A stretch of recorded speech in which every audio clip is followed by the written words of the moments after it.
चलो बेटा आगे बढ़ते हैं। हम लोग याद होगा फ्राइडे को मौर्य साम्राज्य को शुरू किए थे, बट टेक्निकल प्रॉब्लम थोड़ा आ गया था, एरर, तो बीच में रोके थे। तो आज हम लोग मौर्य का प्रशासन देखेंगे कि उसका मौर्य प्रशासन का विभाजन कैसे हुआ था।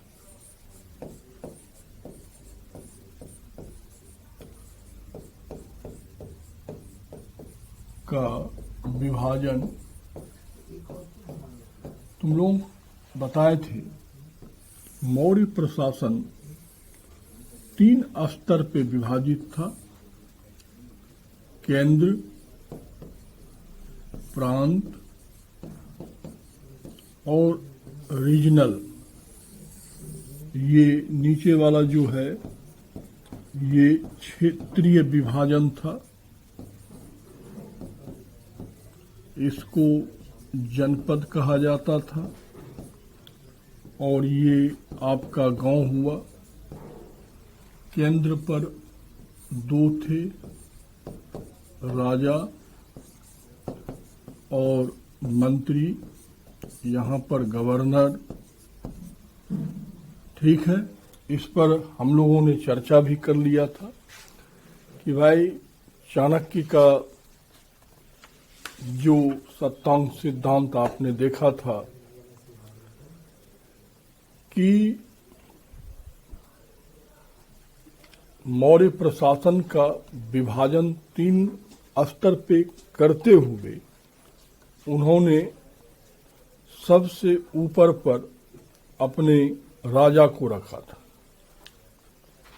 और जब सप्तांग सिद्धांत तुमने पढ़ा था तो उसमें देखा था कि राजा को उसने दंडाधिकारी अर्थात समाज के मत्स्य न्याय को बाहर करने के लिए दंड की आवश्यकता है और वो दंडाधिकारी ही राजा है। तो इस प्रकार राजा की उत्पत्ति हुई और वो स्पष्ट कहता है कि नीति संबंधी प्रत्येक समस्या खुद जो है वो राजा तय करेगा, वही निर्णय लेगा। और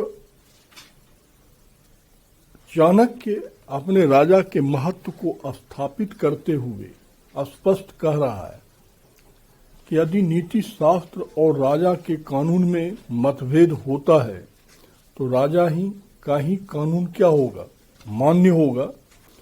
तो इस प्रकार हम देखते हैं कि राजा का जो आदेश है वो सर्वोपरि है और इसके लिए राजा को सहयोग देने के लिए विभिन्न घटकों का निर्माण किया गया। और केंद्रीय स्तर पर उसका है क्या, सबसे पहला चीज मंत्री परिषद। तो राजा के उत्तरदायित्व में सबसे पहला चीज क्या देख रहा था तुमने कि वो मंत्रियों की नियुक्ति भी करेगा। मंत्रियों की क्या करेगा, नियुक्ति और निष्कासन, दोनों चीज वही करेगा कि भाई वो रख भी सकता है, बाहर भी कर सकता है। और जनता के उन्नति के लिए कल्याणकारी कार्य करने का अधिकार किसको है, राजा को है। और वो साथ ही साथ कहता है कि दुराचारियों को दंडित करना भी राजा का काम है ताकि समाज में मत्स्य न्याय की स्थापना न हो। अपने सदचरित्र से जनता को प्रभावित भी करना है। अर्थशास्त्र यह स्पष्ट कहा गया है कि कोई जन साधारण राजा नहीं बन सकता है। तो एक प्रकार से तुम कह सकते हो कि राजा की योग्यता है कि वह उच्च कुल का हो, छोटे पदाधिकारियों राजा पर प्रभुत्व स्थापित कर सके, बुद्धिमान हो, सत्यवादी हो, धर्म का रक्षक हो। तो इस प्रकार आप देख रहे हो कि ये सारी चीज मैंने आपको पढ़ाया था, सिर्फ एक रिकॉल कर रहे हैं ताकि लिखाने के पहले रिकॉल हो जाए। तो अर्थशास्त्र के अनुसार सत्ता के कुछ क्षेत्रों में राजा को निपुण होना चाहिए, जैसे उसका सैनिक शिक्षा होना चाहिए ताकि वो क्या कर सके, युद्ध भूमि में नेतृत्व कर सके। राजा को अर्थशास्त्र एवं लिपि आदि का ज्ञान हो, ठीक है, और एक निपुण प्रशासक होने के लिए उसके पास चाणक्य ने 3 चीज रखा कि राजा हर समस्या पर बराबर ध्यान दे, उसे सतर्क रहना चाहिए और उचित कार्रवाई के लिए तत्पर रहना चाहिए और उसे अपनी जिम्मेदारी को भली भांति निभाना चाहिए। तो इस प्रकार चाणक्य ने राजा के विशिष्ट गुणों का भी ये पूरा का पूरा मैंने आपको समझा दिया था। कितनी देर में?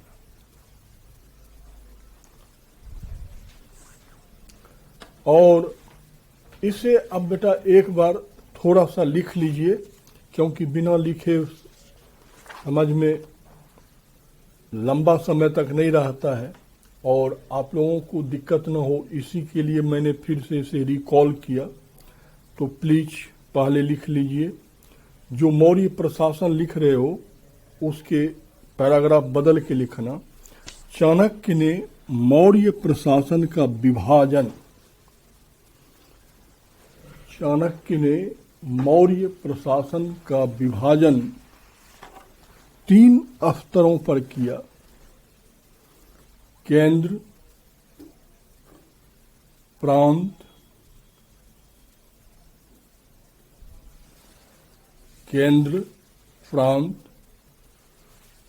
और क्षेत्रीय प्रशासनिक इकाई के रूप में, क्षेत्रीय प्रशासनिक इकाई के रूप में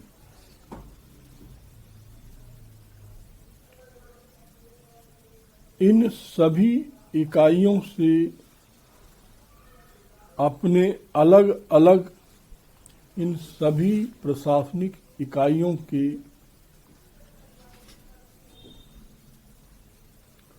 अपने अलग अलग प्रशासनिक ढांचे थे।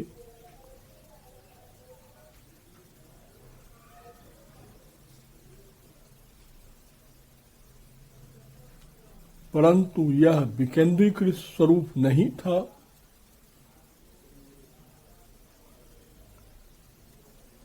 विकेंद्रीकृत स्वरूप नहीं था।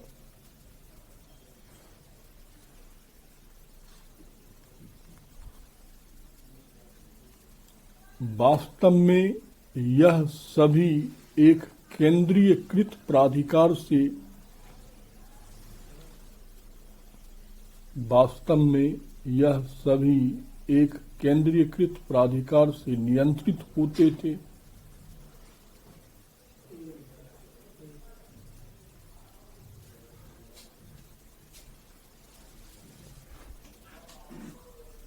जिसका नियंत्रण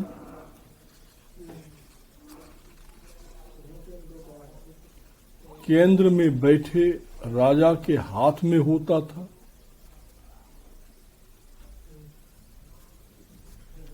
राजा के हाथ में होता था।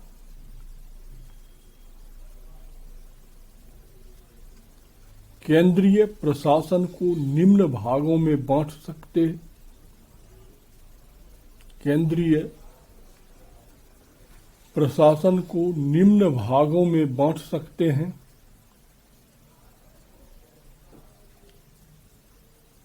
पॉइंटेड करोगे, राजा, मंत्री परिषद, राजा, राजा के बाद मंत्री परिषद,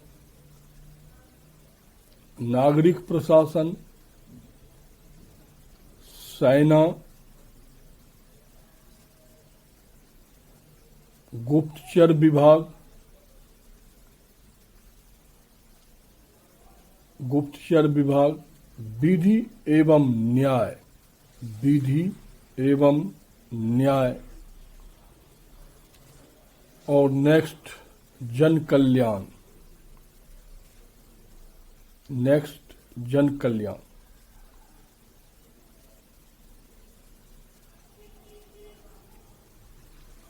अब पैराग्राफ बदल के लिखिएगा, राजा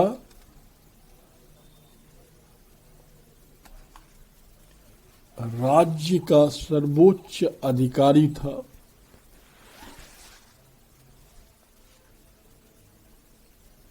राजा राज्य का सर्वोच्च अधिकारी था। नीति संबंधी प्रत्येक समस्या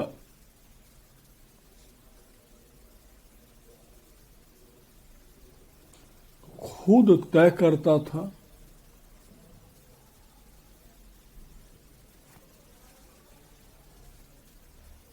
खुद तय करता था तथा महत्वपूर्ण निर्णय स्वयं लेता था।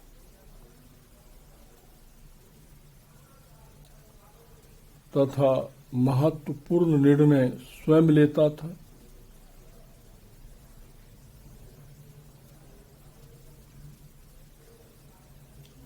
अर्थशास्त्र में इस बात का साफ तौर पर पुष्टि होती है। अर्थशास्त्र में इस बात की साफ तौर पर पुष्टि होती है कि यदि किसी समस्या के सुलझाने में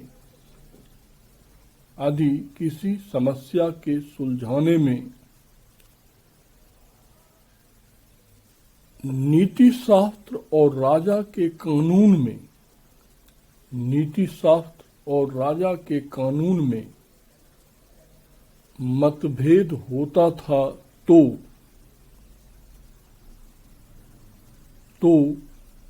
राजा का कानून ही मान्य होता था।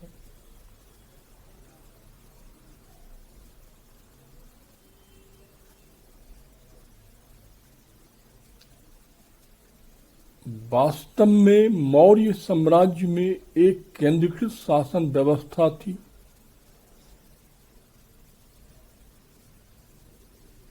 वास्तव में मौर्य साम्राज्य में एक केंद्रीकृत शासन व्यवस्था थी।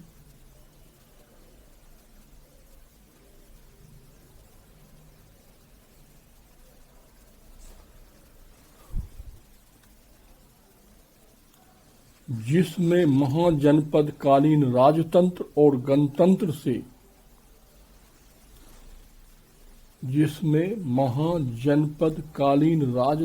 और गणतंत्र से कहीं अधिक प्रभावशाली और शक्तिशाली था।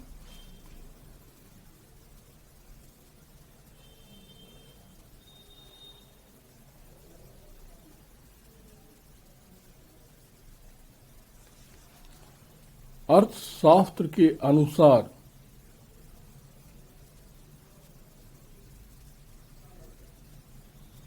प्रशासन के प्रत्येक पहलू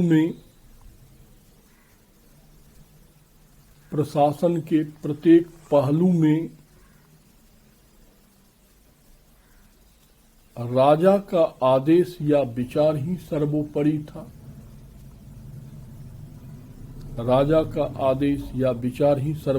था। इसके लिए राजा को सहयोग देने के लिए 7 घटकों की स्थापना की गई। जिसके केंद्र में राजा था।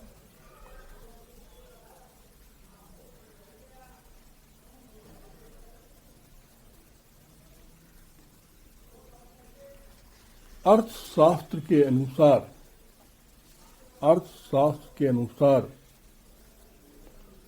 प्रशासन में राजा ही केंद्रीय भूमिका में है।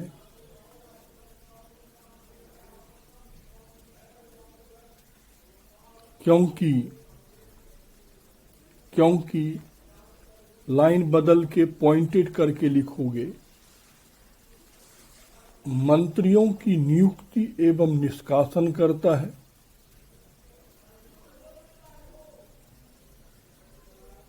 नियुक्ति एवं निष्कासन करता है।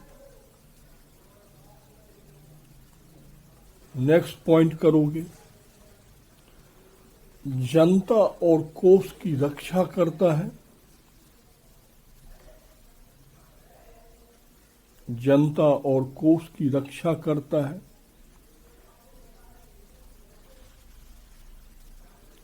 जनता की उन्नति और कल्याण के लिए कार्य करता है, कल्याण के लिए कार्य करता है,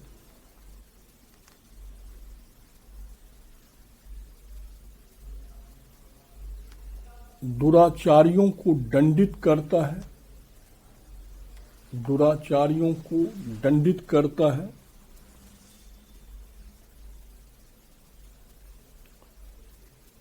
जिससे समाज में मत्स्य न्याय की स्थापना न हो।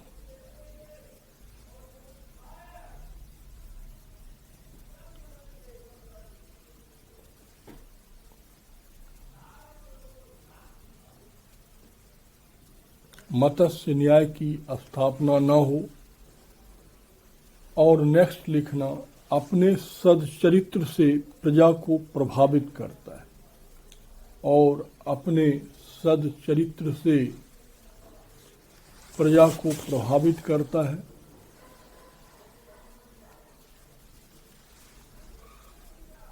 पैराग्राफ बदलोगे, अर्थशास्त्र में यह स्पष्ट कहा गया है, अर्थशास्त्र में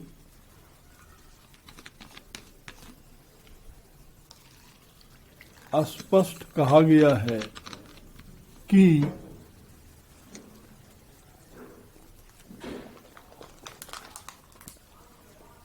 राजा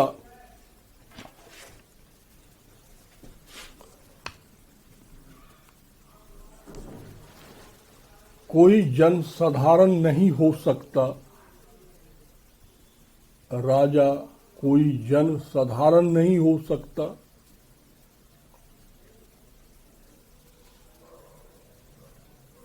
अर्थशास्त्र के अनुसार राजा में कुछ आवश्यक गुण होना चाहिए, राजा में कुछ आवश्यक गुण होना चाहिए,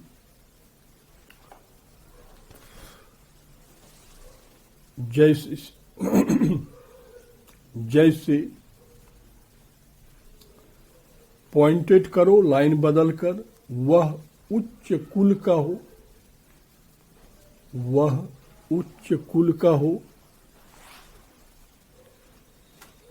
नाउ नेक्स्ट, छोटे पदाधिकारियों, छोटे पदाधिकारियों और राजाओं पर प्रभुत्व जमा सके।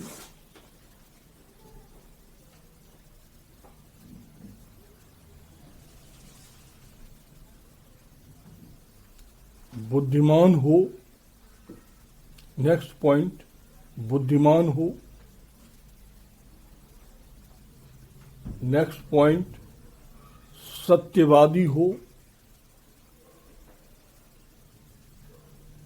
नेक्स्ट पॉइंट, धर्म का रक्षक हो, धर्म का रक्षक हो।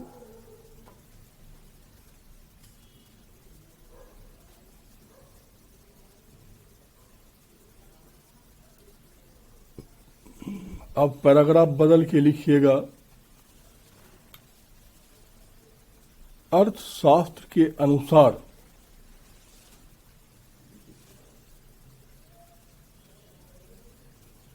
राजा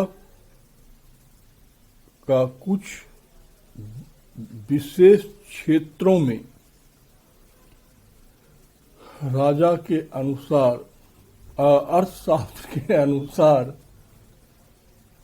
राजा को कुछ विशेष क्षेत्र में अत्यंत निपुण होना चाहिए,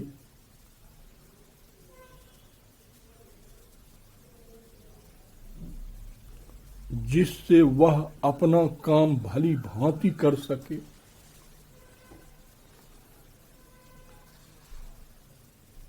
अपना काम भली भांति कर सके।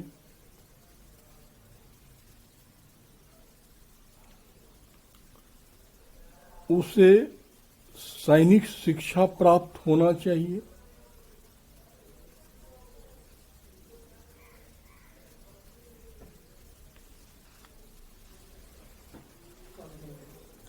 उसे सैनिक शिक्षा प्राप्त होना चाहिए और विभिन्न विभागों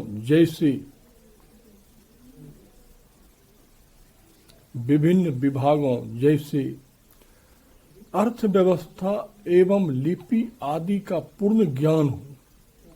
जैसे अर्थव्यवस्था एवं लिपि आदि का पूर्ण ज्ञान हो।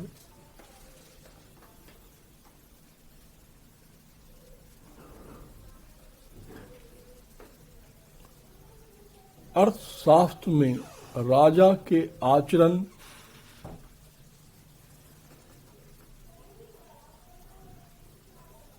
और उसके दैनिक कार्यक्रम पे प्रकाश डाला गया है।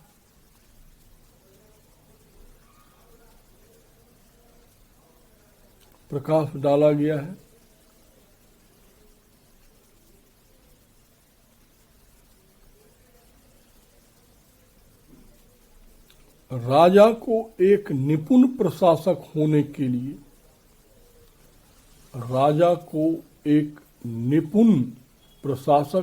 के लिए अर्थशास्त्र में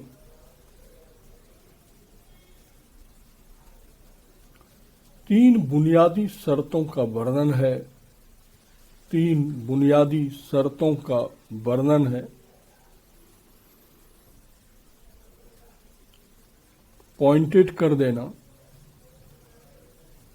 राजा हर समस्या पर बराबर ध्यान दे।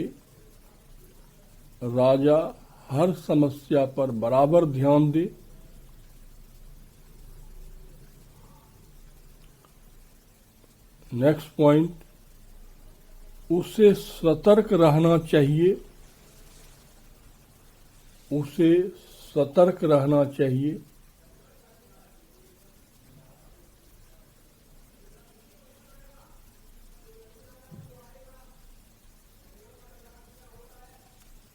और उचित कार्रवाई के लिए तत्पर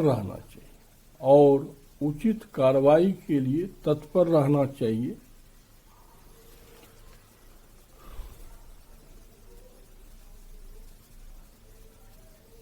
नाउ नेक्स्ट,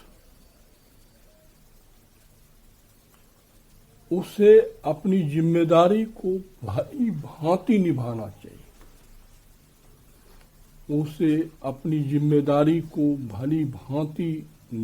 चाहिए।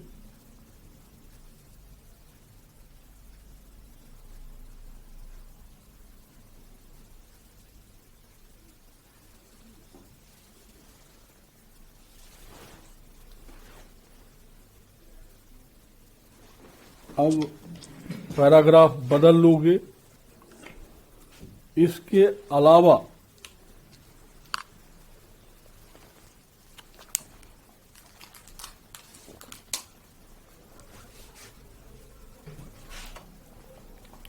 उसे हमेशा अपने अधिकारियों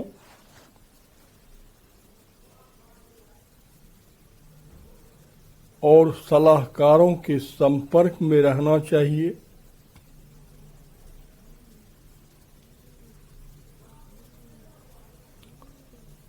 इसके अलावा उसे हमेशा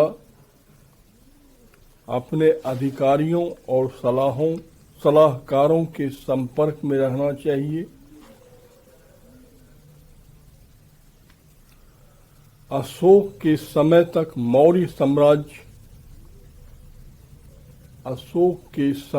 मौर्य साम्राज्य भली भांति संगठित हो चुका था।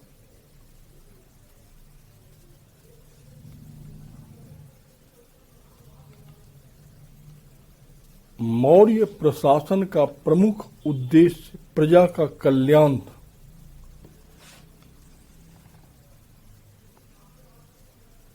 मौर्य प्रशासन का प्रमुख उद्देश्य प्रजा का कल्याण था, परंतु राजनीतिक विश्लेषण के दृष्टिकोण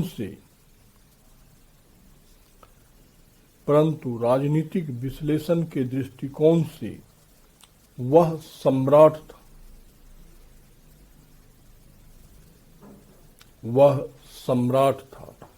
ठीक है बेटा, ये थे चाणक्य के राजा के कर्तव्य दायित्व जो हमने पहले भी समझा था, आज हम लोगों ने लिखा। अब देखो, केंद्रीय स्तर पर दूसरा महत्वपूर्ण कौन है? मंत्री परिषद। ठीक है, देखो, मंत्री परिषद में नियुक्ति से पहले आपका अमात्य बनना जरूरी है। ठीक है, अमात्य जो है ना, वो एक कैडर है। क्या है? कैडर है कि भाई जैसे आज के जमाने में आप आईएएस ऑफिसर बनते हैं तो भाई आप एसडीएम भी बन जाते हैं, डीएम भी बन जाते हैं, कमिश्नर बन जाते हैं, राज्य सचिवालय में भी सचिव रहते हैं, केंद्र सरकार में भी सचिव बन के आते हैं, है तो सब आईएएस। तो उसी प्रकार पहले आपको अमात्य वर्ग में सिलेक्शन होना चाहिए, क्योंकि ये ब्यूरोक्रेसी है, नौकरशाही है। चाणक्य के प्रशासन में कहीं भी सामंतवाद नहीं है। ये चीजें दिमाग में बिल्कुल भर लो कि कहीं भी उसमें सामंतवाद नहीं है। उसमें पूर्ण रूपेण जो है वो ब्यूरोक्रेसी है और वेतन पे है। भाई इनको 48 पन से लेकर 48,000 पन तक दिया जाता था और एक पन 3/4 चांदी के सिक्के के बराबर होता था। अशोक कह रहे हैं मौर्य साम्राज्य में पहले अमात्य, तो अमात्य के लिए उपधा परीक्षण रखा था चाणक्य ने। क्या रखा था? उपधा परीक्षण। अब इस परीक्षण के क्या क्या सिलेबस थे इसका तो कोई वर्णन नहीं है। जैसे अपने लोगों का है कि भाई सिविल सर्वेंट बनने के लिए आपको ये परीक्षा की प्रक्रिया है और ये आपके सिलेबस है, ऐसा कोई वर्णन नहीं है, लेकिन परीक्षण का उल्लेख है। ठीक है कि भाई परीक्षण लिया जाएगा। तो जब आपकी नियुक्ति अमात्य वर्ग में होगा और जब आप नीचे से ऊपर की ओर जाएंगे तो वहीं से मंत्री परिषद का चयन होता है। ठीक है, चाणक्य के अर्थशास्त्र और अशोक के शिलालेख में मंत्री परिषद का वर्णन हुआ है। अर्थशास्त्र के अनुसार या अर्थशास्त्र स्पष्ट कहता है कि राज्य का कार्य बिना किसी सहायता के नहीं चल सकता है। मतलब अकेले राजा पूरे शासन को नहीं चला सकता है। ठीक उसी प्रकार जैसे रथ केवल एक पहिए से नहीं चल सकता है, उसी प्रकार आपको शासन भी नहीं चल सकता है।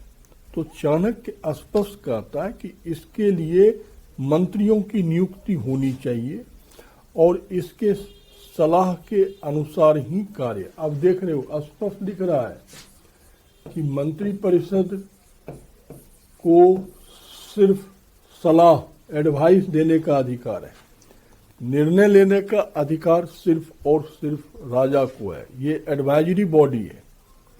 ठीक है, और इसी प्रकार अशोक का जो गिरनार का शिलालेख है, ठीक है, उसमें भी कहा गया है, मंत्री परिषद के कार्यों में बताया गया है। तीसरे शिलालेख में संकेत मिलता है कि मंत्रिमंडल से यह अपेक्षा की जाती है कि वो विभिन्न परियोजनाओं पे अपना नजर रखे। क्या रखे? अपनी नजर रखे ताकि वो परियोजना निर्धारित कार्य और निर्धारित समय पे पूरा हो सके। और अशोक के चौथे शिलालेख में भी स्पष्ट कहा गया है कि राजा के अनुपस्थिति में यदि मंत्री के लिए आवश्यक है तो वो नीतियों में संशोधन भी कर सकता है, ठीक है, सलाह भी दे सकता है, तथा जो राजा ने उसे महत्वपूर्ण कार्य सौंपा है वो पूरा कर सकता है, परंतु परिषद को इसका मैसेज संदेश राजा तक पहुंचाना जरूरी है। तो आप देख रहे हैं कि जैसे जैसे साम्राज्य का विस्तार हो रहा है तो मंत्री परिषद के कार्य बढ़ाए जा रहे हैं, ठीक है। अब देखो, आपने मंत्री परिषद की नियुक्ति पर जो आपने अभी देखा वो स्पष्ट कह रहा है कि ये एक एडवाइजरी बॉडी है, ये सिर्फ शासक को क्या दे सकता है, एडवाइस दे सकता है, उससे आगे नहीं दे सकता है, ठीक है। अर्थात इसकी तुलना आप आधुनिक मंत्रिमंडल से न करें या मंत्री परिषद, क्योंकि आधुनिक मंत्री परिषद जो है कार्यकारी शक्ति है और प्रत्येक विभाग को अपने अपने विभाग का निर्णय लेने में स्वतंत्रता है। यहां पर वो बात नहीं है, ठीक है। अब मंत्री परिषद जो है कि उसकी नियुक्ति कैसे होगा, ये राजा को निर्णय लेने का अधिकार था। भाई इसमें सदस्यों की संख्या क्या होगी, ये परिस्थिति के अनुसार घट और बढ़ होते रहती थी। वैसे चाणक्य ने ये स्पष्ट लिखा है कि जो बड़ा मंत्री परिषद होता है वो बेहतर होता है, ठीक है। और किन किन समस्याओं पर वो राजा को सलाह दे सकता है और किन किन समस्याओं पर वो मंत्रियों से सलाह ले सकता था, उसका भी वर्णन है कि भाई जो परियोजना है वो किस प्रकार क्रियान्वित किया जाए, पहला। दूसरा चीज क्या है कि जो जनशक्ति और पूंजी का अनुमान कि भाई इस परियोजना पे कितनी पूंजी खर्च होगी, उसका भी अधिकारकार है, उस पे भी सलाह दे सकता है, ठीक है। और ये परियोजना किस क्षेत्र या किस स्थान में स्थापित किया जाए, इस पर भी सलाह दे सकता है। और विपदाओं से कैसे निपटाया जाए, इस पर भी उनको सलाह देने का अधिकार है या राजा उस सलाह को ले सकता है। कि भाई यदि मान लो मंत्रियों ने सलाह दिया और बहुमत के आधार पे भी दिया, लेकिन राजा का मत यदि उससे भिन्न है तो निर्णय तो राजा का ही लागू। तो ये पूर्ण रूपेण एक एडवाइजरी बॉडी है, लेकिन फिर भी मंत्री परिषद का जबरदस्त प्रयोग मौर्य प्रशासन में हुआ है, ठीक है। और ये ब्यूरोक्रेसी का है, न कि ये कोई सामंतवाद है। अब आप प्लीज फिर इसको लिखोगे, शीर्षक बना दीजिए मंत्री परिषद के कार्य। यही छोटे छोटे टुकड़े लिखते चले जाओगे, पढ़ते चले जाओगे तो पूरा का पूरा मौर्य प्रशासन आपके पास हो जाएगा। और ये ध्यान रखना है क्या कि जो मौर्य प्रशासन है उसका महत्व